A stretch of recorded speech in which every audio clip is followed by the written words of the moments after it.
Wow. Hi, everybody. It's Wilted Tasha. Tasha Sims here for Conscious Living Radio. I'm here with, Marc Caron.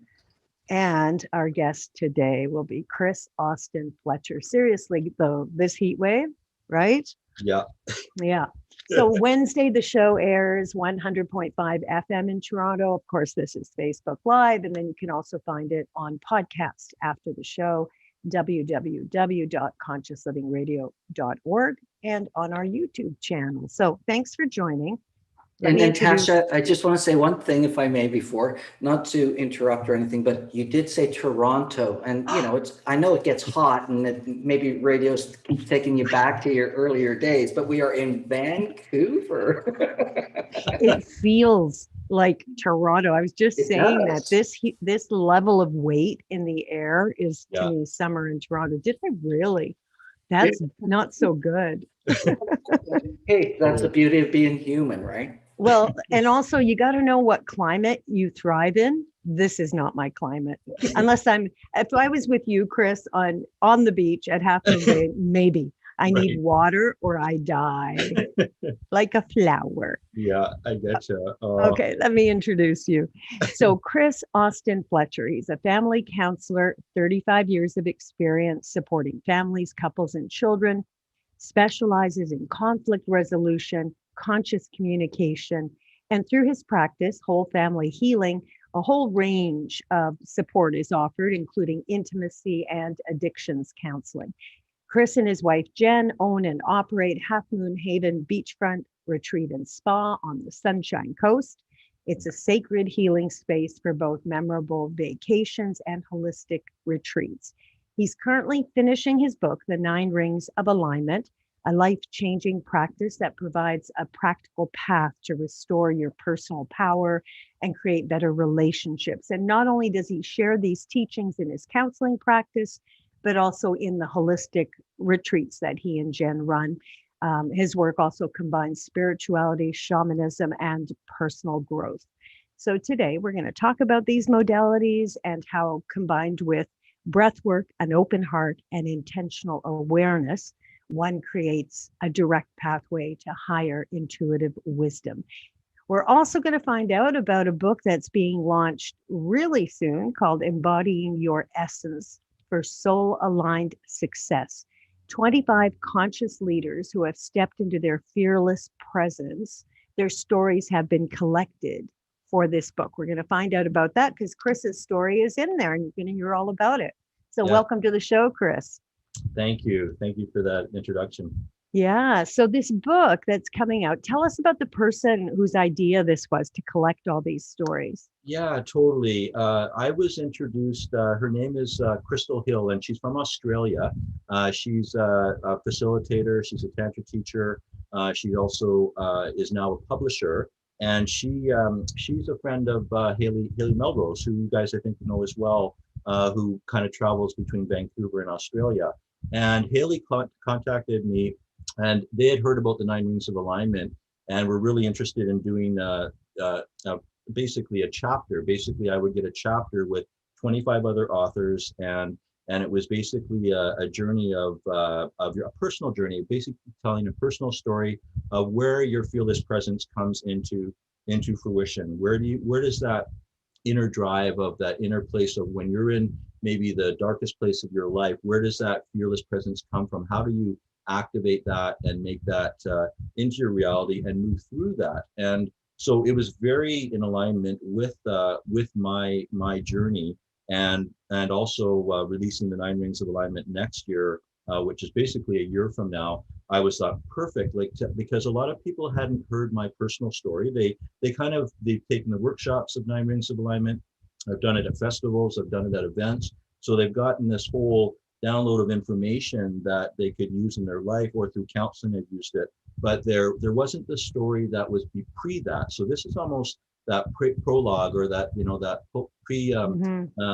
journey of what got me there. What people wanted to know a little bit more. I'm quite a private person, actually. I don't do a lot of social media. I people know me through Half Moon Haven and through my private practice, but I haven't really shared that journey of the fearless presence of stepping into my own personal power and people were interested in that. And I thought, well, what a perfect segue just to write this chapter, my first, real published writing that, and it was a little bit vulnerable. So I'd love to, dive into that with you guys and share where that came from.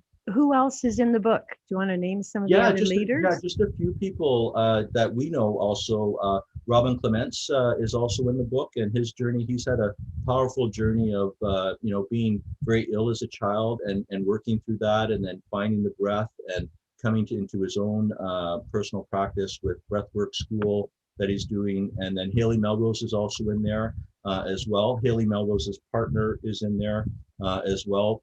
We have a man that is also, the neat thing about this book too, which really intrigued me in terms of the community ring, was all of the proceeds from this book are going to go to a nonprofit organization called the Wyla Institute. And so one man is writing a story and on this, and on his journey of developing the Wyla Institute. And it's basically for men and women, a free retreat that people can go to in Australia for post-traumatic stress disorder. And what really intrigued me about that is a lot of my clients are dealing with PTSD, and it's been a big problem for many, many people for many different reasons in the background. People coming from wars, nurses who are in trauma situations, police officers. There's a whole walk of people with PTSD. So that was another, reason I said yes to this first book project, because it was the cause was such a in alignment again with what I'm doing and the 9 Rings of Alignment. And when is that book being released? Yeah, so we have a launch date. Crystal has designed it to go on July 2nd at 9 a.m. We're launching it out. And so anyone also who purchases the 99-cent Kindle version, that will support us going to become a bestseller. So we're really going to push that first day of sales. And then that's also going to help the nonprofit organization in terms of just getting that that funding for the project that they're doing. So yeah, I'll send out some more information on that. And, it'd be fun is like a round table. I mean, the idea of sitting around with a bunch of conscious leaders would be kind of fun. We could do that. So you make that happen, and we'll do the interview. How's that? Oh, yeah, you bet. Yeah, that would be wonderful. So I'm wondering if your volume could go up a little bit. You seem a little quiet for me. I think you can adjust, right? Oh, okay. Hold on. Yeah, let me just check that. Oops, and we lost. Technology is always wonderful. Good old tech. But won't that be fun, Marc, if we have a bunch of leaders, conscious leaders? I love the idea and really having a really open, round table discussion and, maybe about global issues. Yeah. Like, let's go there. Yeah, that would be lovely to actually go. I know Crystal would be totally open for that. How's that for sound? Is that a little bit better? I turned off my fan too. That was probably getting we have no visual anymore. The sound is good, but we lost your video. Okay. How's that? No, still not there. No? Okay. You're just a name, Chris. Whereas the dog trainer was teaching me, I was telling them before we started the Facebook Live, we're working with this very conscious dog trainer who said, if your dog's hyper, freaking out, or not listening, you just put your hand on the far side of their body and breathe and say their name in a really low tone, like, Chris, you're beautiful. Okay. And just, right, and everything will chill down. So here you are. We've got your visual back. That's good. And I'm back. And you're back. Perfect. So I do want, I don't know if I want you to tell your whole story, because it's wonderful to read and I didn't know where it was going. And I love the surprise of that. Right. So yeah, you bet. I totally get feel that. free if you want, if there's something, intuitively that you really want to share about it, but I loved reading it like a story. I did. I thought that was, it was engrossing. That it absorbed me and kind of was enticing. But what do you think? Is there something you want to say about it specifically before we move to the journey of alignment? Yeah, because I'd like to spend more time talking about the 9 rings. And but what really intrigued me is while I was writing it, it was the first time I was reflecting on the initial, a lot of our journeys start from that place of our pain, and we're going through a divorce, or we've had a serious car accident, or a loved one has died. And what I would like to say to the audience that I think we can all relate to, and I did myself, like I was in this really despair, and the story starts kind of at my first marriage, and that losing that thing of the family, and it's not going to be the the nuclear family, but it's now a blended family with the divorce, and just me in a real sort of dark place. I had never really felt depression before. I was a very happy person, and then when that happened, it really hit home for me, and it was a place where I had to really go deep within myself and check in and go, there's almost two paths. You can go in a sort of a dark path of addictions and self-misery and more of that path, or you can really take it as an opportunity to change. And so my message to people is like, that the theme that I saw, I've got a sneak peek at some of the other chapters of the Fearless Presence authors, and it was really that same theme of like, going into the darkness, and rather than trying to separate, and this is very theme in the 9 rings as well, separate yourself from it and just kind of detach. It's actually to embrace it. It's actually to embrace the fear, embrace that part of yourself that is hard to look at. And I had to look at my codependent pieces in the first relationship, abandonment stuff that had come up for me, my own part of it, and also taking self-responsibility and not projecting anything onto my ex-partner for what had happened. So there was that deeper learning, and I kept seeing that in the chapters of people, men and women, really looking at what their crisis was and owning it, and then choosing a path of more of that light path of self-care, self-love, that journey of getting you're nurturing yourself to the place where you look at those places rather than going into that place where you don't. And actually, that there's such an incredible gift when you use the difficulty as a portal to expansion. Like you wouldn't be the man you are today if you hadn't gone through that and open to it, right? Otherwise, we're constantly armoring up and defending and blaming, as you mentioned. Whereas what the path you're talking about is truly the key to freedom. Go through it, and on the other side is complete freedom and all that you're meant to be. And that's hard for people when they're in pain, but it's almost a choice to go, wait a minute, there's a crossroads. One is victim, it's being done to me and I'm small. And the other is, this is a mystery. Yes, this is painful. Yes, this might even be horrific, what's happening. And there's something here. There's a gem, there's a pearl, there's something essential.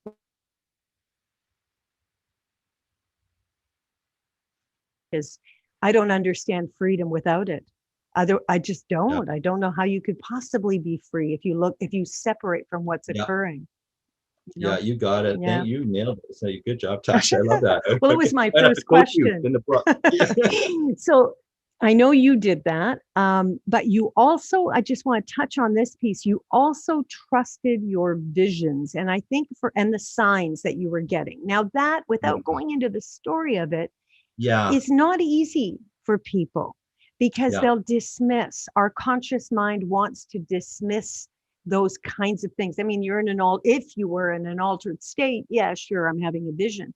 But if you're not, and you're just breathing and you're opening these channels and getting signs, people go, what am I, nuts? Like, how do you learn? So how did you learn to trust your vision and look to the signs that you were being shown?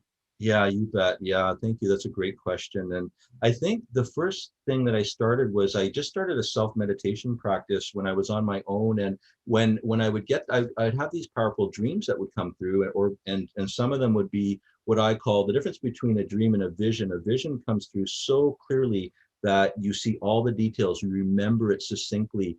And so I would get this information of a vision that would come through. And then rather than just dismiss it when I would be in my waking conscious state, I went into a meditation with it and then sat with it and then just kind of went, what's the deeper meaning of this? What's the deeper layers? And there were so many synchronistic stories of even like getting a vision of a tattoo before I met my beloved Jen.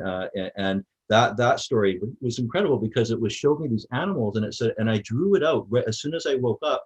It tattooed it on my arm, and then a year later, Jen is there with the same tattoos. Like, like I love that. it was crazy, right?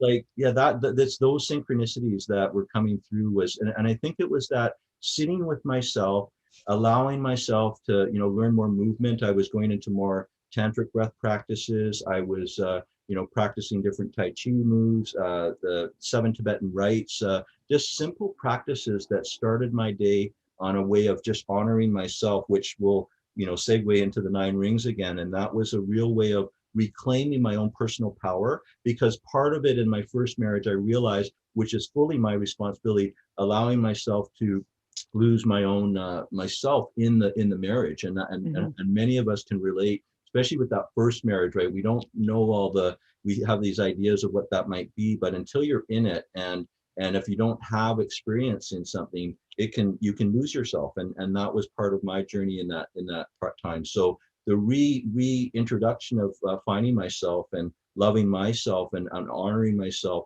that was sort of that first step of just allowing movement, meditation, different practices to really then allow that integration of those visions to become my own reality. Right. And I think that was the difference of, where before I didn't have a strong sense of self in that sort of my 20s and that when I was married, and I kind of lost myself. So I wasn't doing those practices. I was really in a busy state of, just trying to pay the mortgage and work my job. And so I think that really shifted a lot for me. It was just being with myself and allowing that to come through.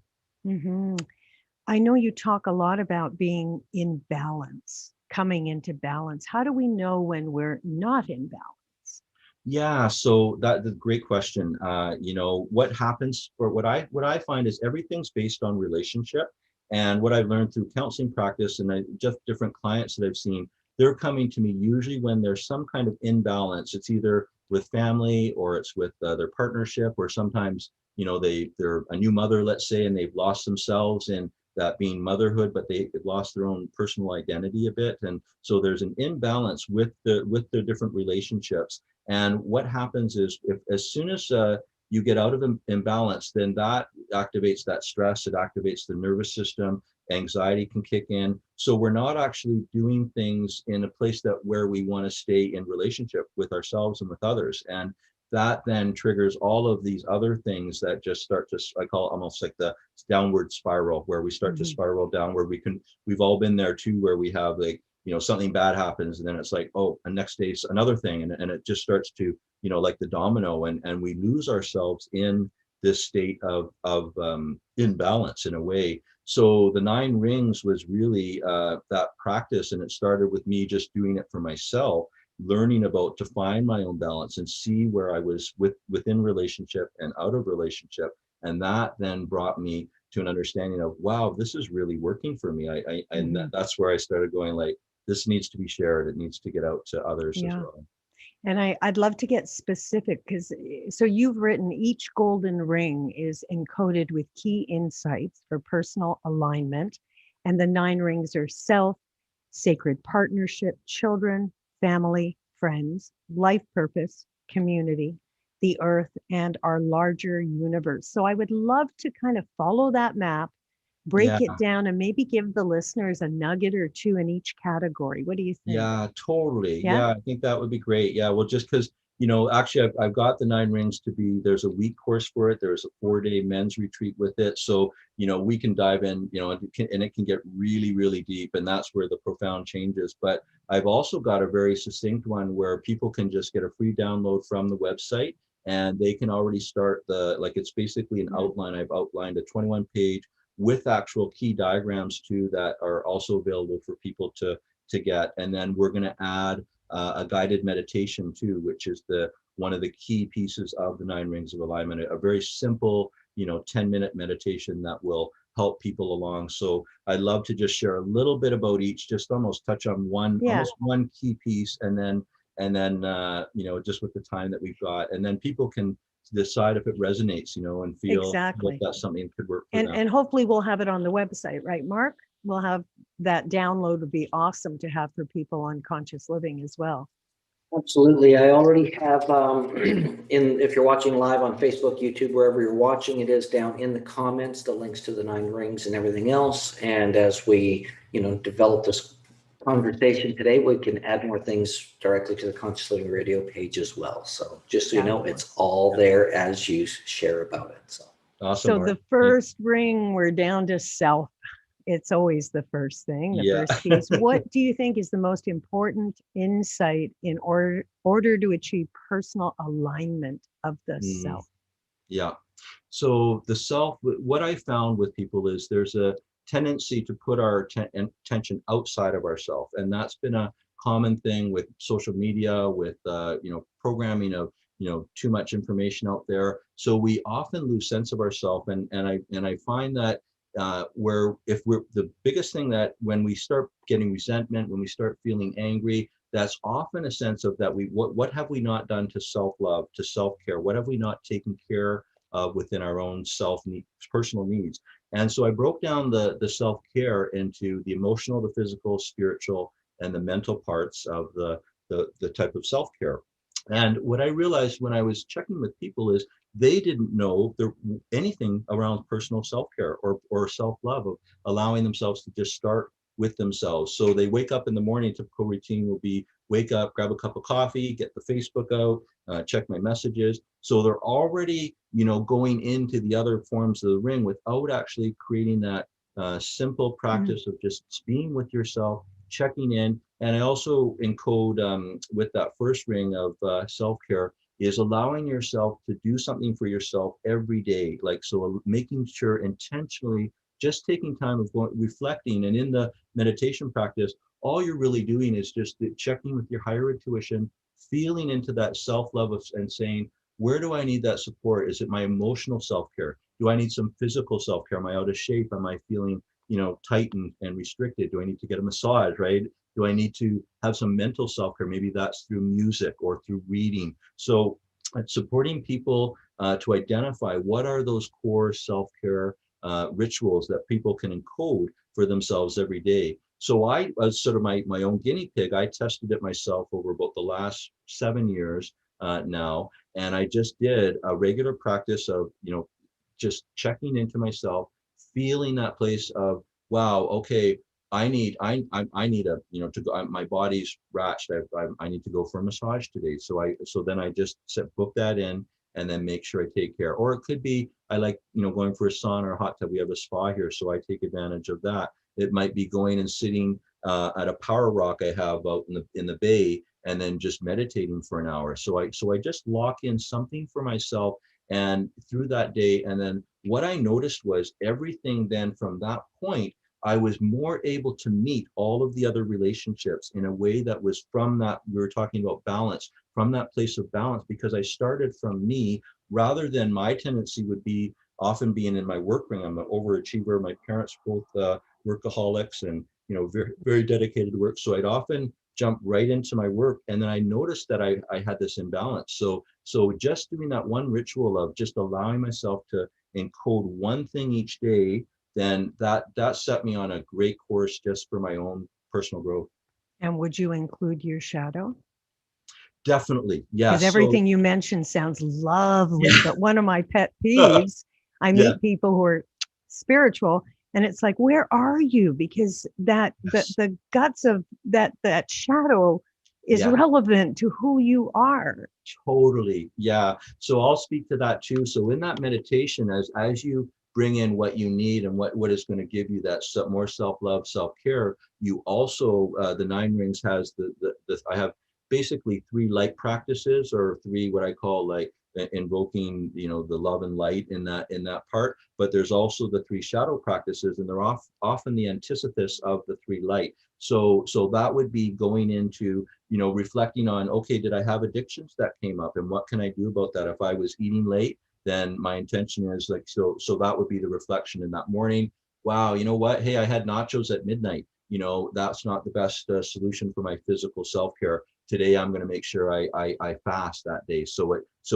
I'm acknowledging my shadow, and then I'm taking action and making an intention that day to look at that. And so mine might be some food issues, right? I've got a sweet tooth from my background with my mom, loved English pastries and all that good stuff. And so I've seen that there's a shadow there that I have to be aware of. And so the 9 rings also supports not just my own personal growth with that light part of the ring, finding that gift, but also acknowledging the shadow. And again, like we talked about, because there is no separation, and the shadow is the insight. If we are able to look at it and just be with it and sit with it, because you're also at the same time breathing, you're staying connected to your heart. So you're not separating. In that meditation, there's a place of love for yourself, that you're holding space for you and only you. And then it allows that shadow to come up and be looked at and just be acknowledged for what you need to move through. Oh, So thank you. great question. Thank you for asking thank you. about It's that. so important to me for a true experience of connection. Yes. To include it all. I'm not a fan of people controlling the presentation in any way. So yeah, I love thank that. you for No, I saying that. appreciate that about you so much. So let's move on to the second ring, sacred partnership, one of my favorites. Yeah. I do want you to define what that means. What makes a relationship sacred? Right, exactly. Yeah. So, and I call it's a sacred partnership. I also call it the divine reflection ring. So the first thing in that second ring is to identify that key person in your life. Like, the neat thing is, it doesn't have to be a life partner. It doesn't have to be, there's no gender issue. Like, the nice thing with the 9 rings is it's not religious, specialty. It's not specializing with gender. It's basically a universal type of relationship practice that relates to everyone. So typically we find a partner, and that's our most intimate partner that is that we choose to spend the most time with. So for often it's a partner in marriage. It can also be someone who we spend the bulk of our time with. It can be a beloved family member. It could be a grandmother. So, because some people are single and they don't have a lot of family, so that could even be someone they grew up with, who's a friend, and is their most intimate connection.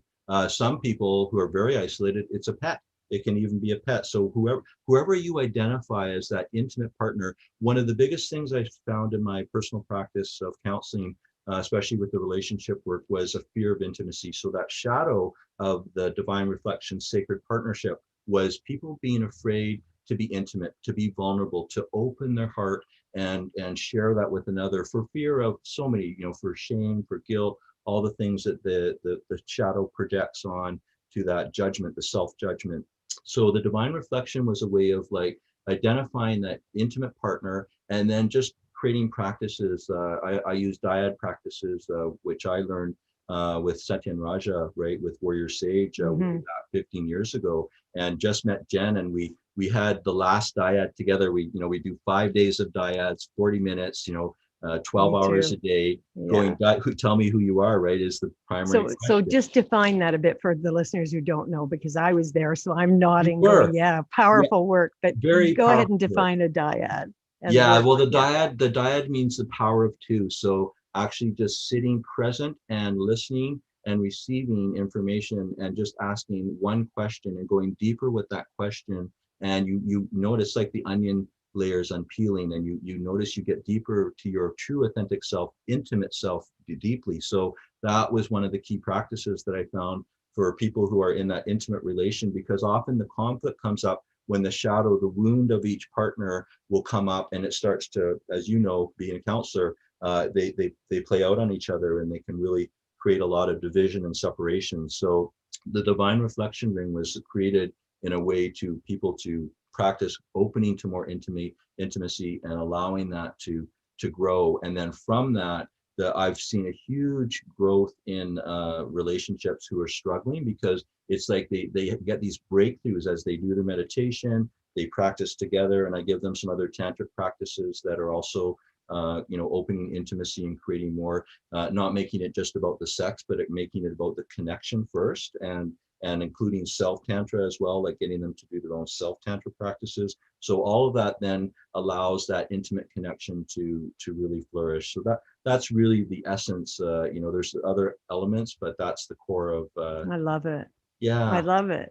I love it. This is such a path, which is wonderful for people who are, all over the place, and everyone wants alignment and balance and expansion. But if you can give them like bite-sized nuggets and an actual practice. So your book will offer all these things and people can actually try it on. Yeah, you bet. Experience. Yeah, so the book will have that. And then I'm going to also have I really want this, like what the information when I went to Shasta and kind of got the sort of, the transmission of the 9 rings is it was said it was meant to be out there for the world. So I'm going to have a lot of a video series. And I also want to have a self-assessment so people will be able to, just similar to like, the 5 love languages where you do find your love language, right? You can go online and just do a free assessment, right? So I want things to be accessible for people. So if they're struggling, they can instantly go on there and go, okay, yeah, you know what? I'm struggling in my divine reflection, my sacred partnership. Oh, well, ooh, here's these videos, here's a dyad practice. So instantly people can get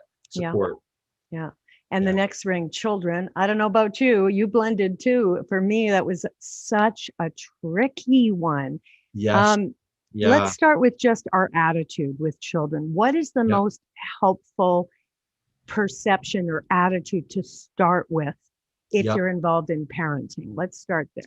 Yeah, well, what I find a lot of parents that are struggling. I do a lot of parenting counseling and group parenting counseling as well, where we have circles of parents just to make it affordable. And I'm finding that their own stuff from their parents comes up, so that their own inner wounds and it starts getting acted out with their own children. So what I'm encouraging parents to do is to actually shift from thinking that they need to control or change or make different or project anything onto their child, but actually see their child as little wisdom keepers, that they're actually these teachers for us. And so if we're getting triggered, what is it in us and what is it about us? So that means going deeper in our own inner child, our inner wounded work, to look at that. But our children are mirrors actually for us to see where we are in that imbalance. So if we shift that, and then I teach basically a lot of, like I call it parenting from agreement. So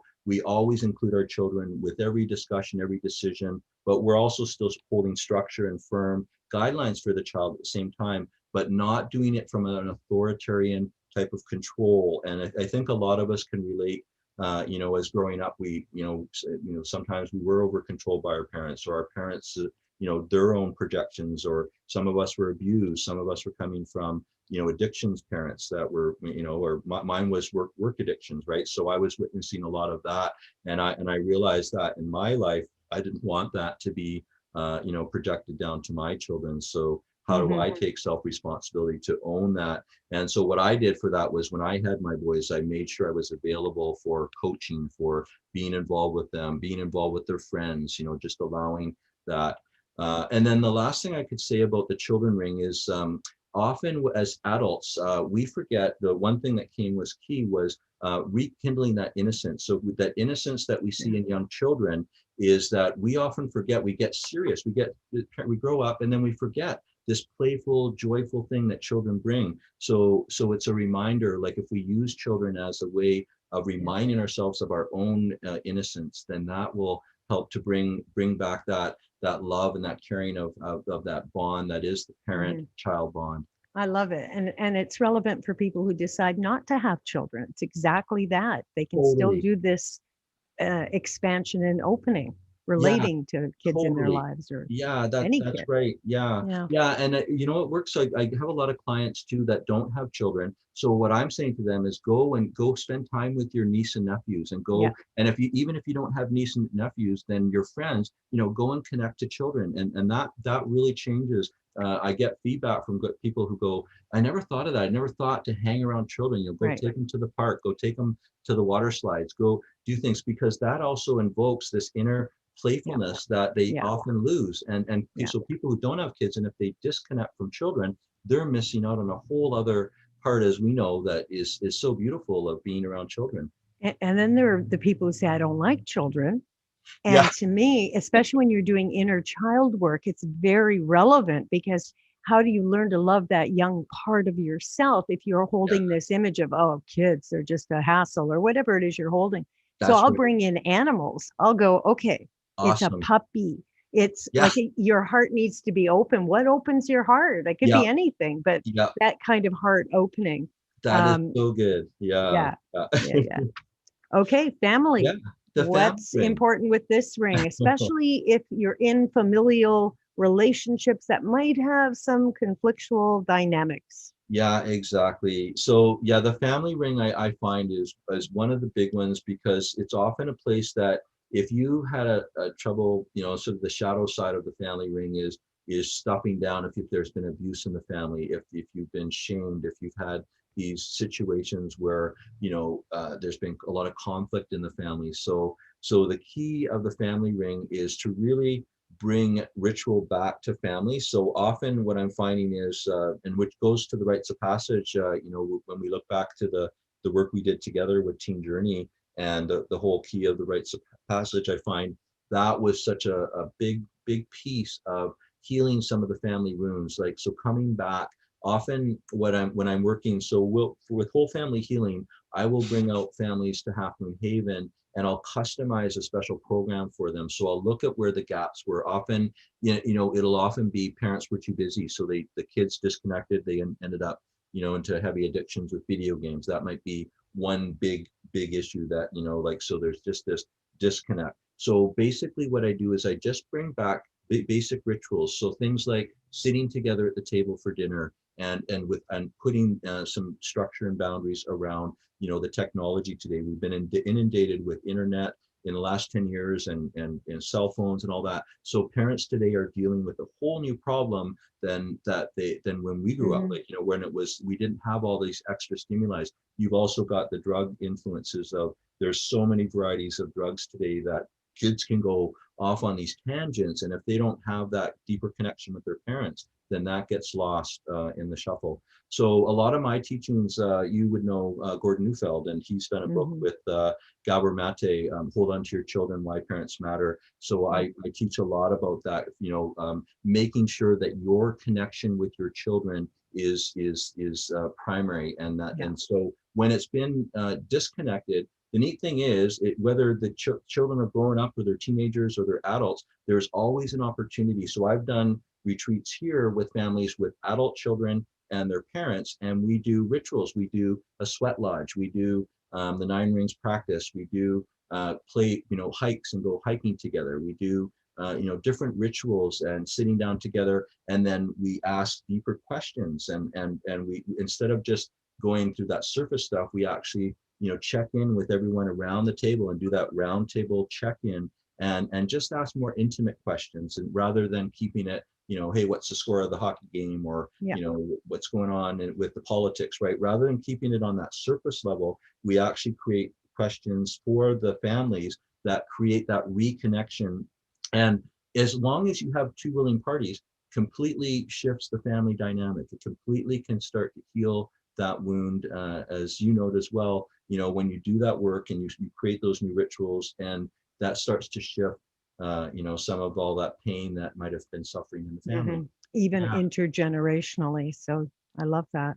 Totally. We're moving on to ring 5, friends. Yes, I know. I'd love to go so deep in each one of these. I know, but we're doing the skim kind of just to give people touch on. I know. Titillate them a bit. How do you pick your friends? What's your vision around friendship? How do you pick them? How do you sustain it?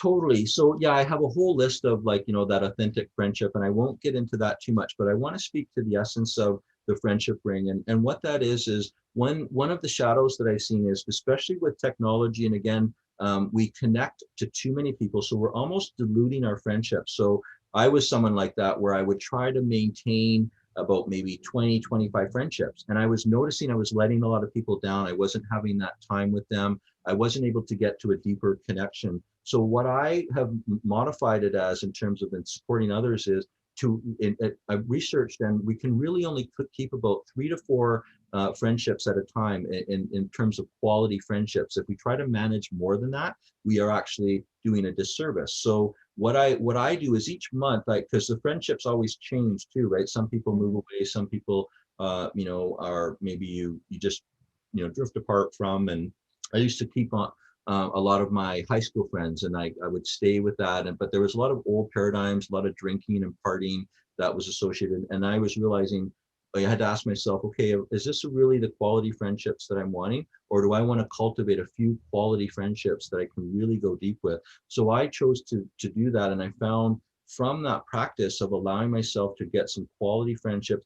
And when I say quality, I mean that these are the people that show up when you're sick. These are the people that, you know, you can call on when you're having a difficult time. So having that outlet rather than just having it with your partner, often people will go, well, I don't want to share my personal information with others, but you're actually doing a disservice because then you're limiting yourself to other perspective.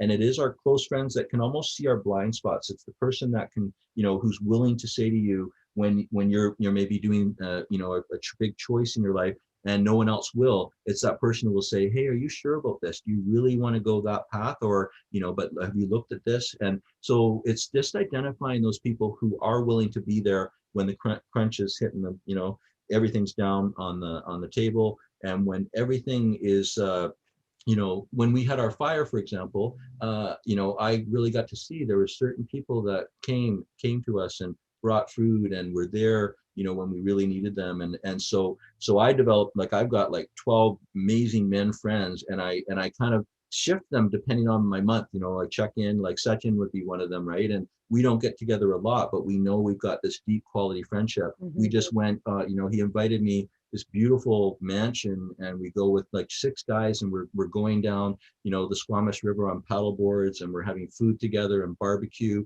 And women love that too, when men get together and they're in camaraderie, and we're having deep conversations. So, you know, there's a good example of, you know, where, you know, that's the quality of friendship that I really look for. And I encourage everyone to do that. So if you find yourself where it's really being shallow and you've got a lot of friends, then try to just take, let's say you've got 20 friends, try to, you know, look at those people and see where are those qualities, who are those ones that are really gonna, you know, be there for me and support me, and then challenge me. cultivate it. Yeah, exactly. Yep. And that's what I say, that blind spot, because we always have those blind spots that we can't see. And it's our close friends that will be able to help us with that.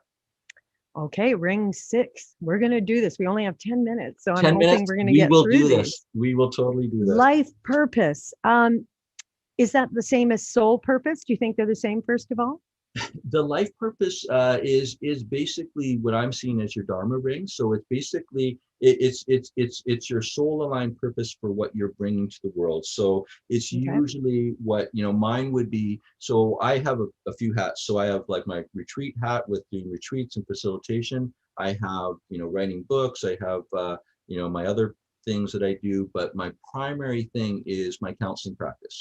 So it's usually, I've identified, like, there's one usually key thing that is really our deeper gift that we have, and that, you know, I would counsel people for free. I mean, you know, I get paid for it, but it's something that I would offer because I love it so much. So often I find that people are not living that purpose in their Dharma ring. They're actually, you know, unhappy. So if you have friends that are, you know, always criticizing their work or their employees or their supervisor or the type of job, it means that they need to shift something, that they're actually not on purpose. And it's finding, and the 9 rings teaches different practices to identify, you know, what is that deeper gift that we all have. And everyone has a gift, and it's just, sometimes it's just finding it, right? It's just locking it in to find it. How do they bring that gift to the world? So I give a lot of practices on the Dharma ring, and it's been a big one in my life. So I certainly want to speak to it and support people on it.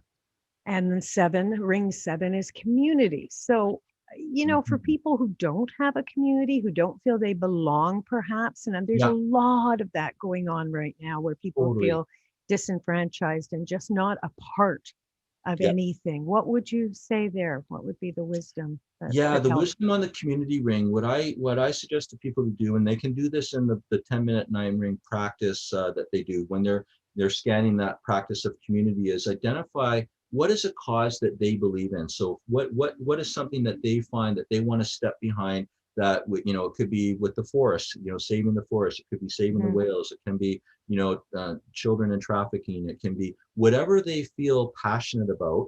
Then identify that for themselves, and then go out and research. And they're usually in their community, there's someone or something that is also doing that. So that again helps get people. One thing that people are dealing with a lot, especially this last year and a half, is the isolation, being isolated, disconnected from community. that often is a big sign. Also, if you're isolating too much, it can lead to depression, a lot of shadow habits of addictions. So I suggest that, and even it doesn't have to be a lot, it could even be once a month. So even in that 1 month, to try and get out and do something that is in support of community. I'm very passionate about the environment, so that's one that I spent time and connected with people and supported, and that felt, then I felt I was making a difference, right? And that we all want to feel that too, is like, are we just sitting here, shooting shit for the rest of our life, or are we actually, going out Contributing. and making a difference? Yeah. So Okay, that was the essence of it. the last two rings. Yeah. Maybe we can do them together. So 8 is the earth and 9, the larger universe. So Yeah. what's the difference between the two, and what is one asking of us and the other? Is it the same? Is it different? Yeah, exactly. The difference is the 8th ring of the earth ring is really our connection to nature and animals and life and the elements. And so again, what I'm seeing is that isolation, people boxing themselves in, disconnecting from nature. There's actually a phobia now of children going out in nature and being scared of animals and bugs and because they're so connected to screens. So I noticed that thing of that practice of getting out. So my practice is once a day, just getting out in nature and identifying. There's so much there. I use the trees a lot. You can tap into tree energy and just be in connection with the tree, and that will, just meditating under a tree for 10 minutes will support you in the same way that a counseling session can in many ways, but it's doing it from within rather than through a session. And same as I support people in getting in touch with identifying their spirit or totem animals, where we all have these animals that are there. Mine's the eagle, the elephant, and the bear, and I've identified those three. So I call on that medicine when I'm struggling, or and it'll give me instant answers. So just when you stay connected with nature, it will give you this reflection of some beautiful answers to serve. And then as you move into the 9th ring, the 9th ring is more of our identifying our own deeper spiritual practice that we all have. So whatever that religion or that personal faith or that spiritual teaching that you resonate with, is create that as a regular practice for your daily life. A lot of that, we get disconnected from that because we get busy. So just having that one ritual that you do, I often do that at bedtime. So I have a little altar and I just do my own ritual, which is connecting to that higher self. And then that then connects to that 10th ring. There is a 10th ring, and that's that all encompassing, when we've actually aligned in all those relations, when all those rings, when we've done that meditation, we can see then our higher self and what's possible. And that then creates that oneness feeling. And then I start getting goosebumps. Like I get these goosebumps, and it's this feeling of that, what you talked about is how do we identify that balance and feel that. And so if I've done that, I actually get this euphoric feeling of feeling fully balanced and connected. And then I've got this roadmap, because I've outlined, just like we talked about each ring, I've outlined my practice, and I might lock that in for the week and then have one thing a day, or what I'm actually doing 9 a day. Like I'm actually trying to do all 9 things. So, eat 9 and 10. Because you're a keener. And I'm a keener. I've got to try and test this right myself and see how, and it's really resonated and just made my life very joyful and happy in all my rings and in so many ways. So tell our listeners what your website is, how they can find out more about you and any upcoming workshops or anything that you've got.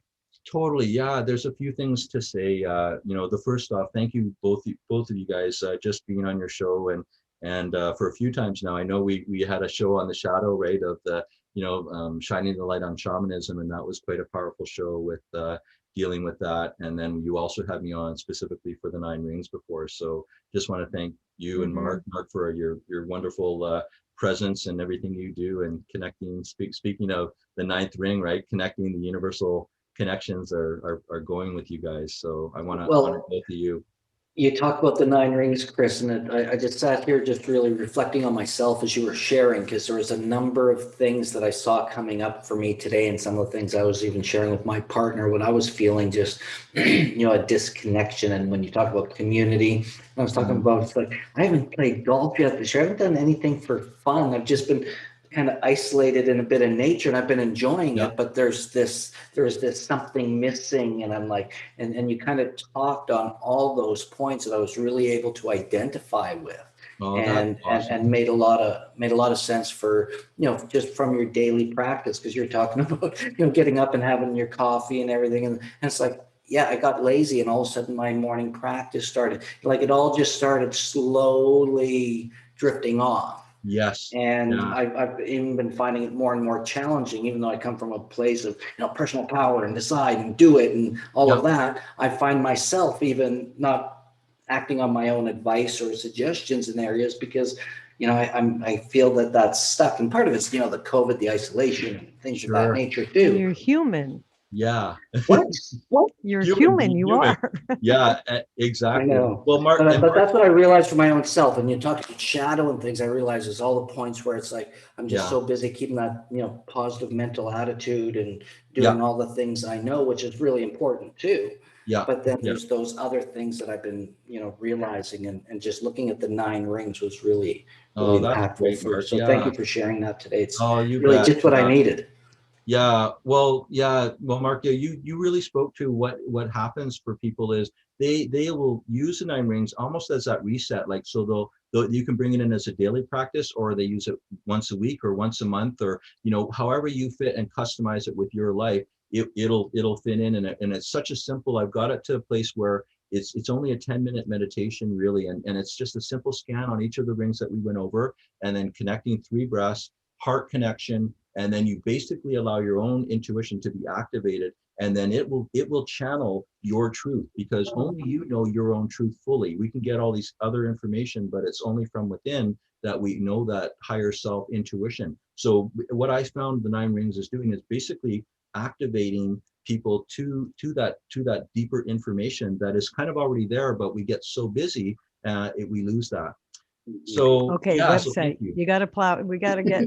I know. I'd love minutes. to do another hour with you guys. Totally. But so just to finish on all the information, 9rings.ca is the website for 9 rings, and there is a 21 page free download of information on that, as well as there's 4 diagrams that I encourage people to print off and use as sort of a template or a little compass that, I put mine beside my bed, or some people put it on the fridge, and, just as that visual reminder. Mm-hmm. So being aware of that. And then I'm also offering 9 Rings men's retreat. I took a hold because of COVID. I only do 1 or 2 a year. So I am doing one in the first weekend in December, and we get together with 16 men.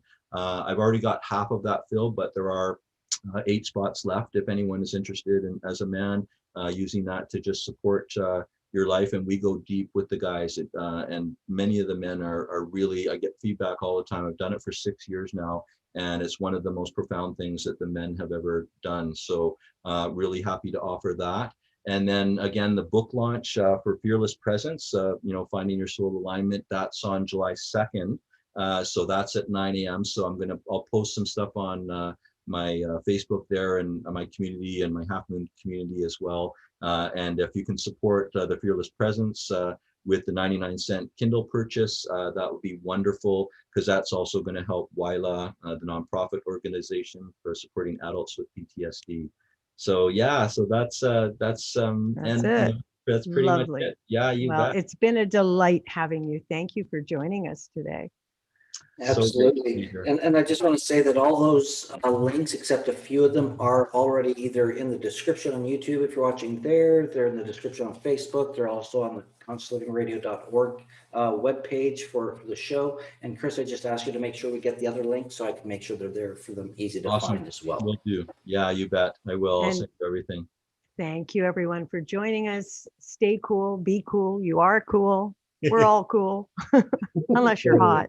Well, we're all hot and we're all cool. And we're all, yeah. But we want to be cool. Thank you all for joining today. It's Conscious Living Radio 100.5 FM in Vancouver. I'm not in Toronto. I'm Tasha Sims. Have a great day.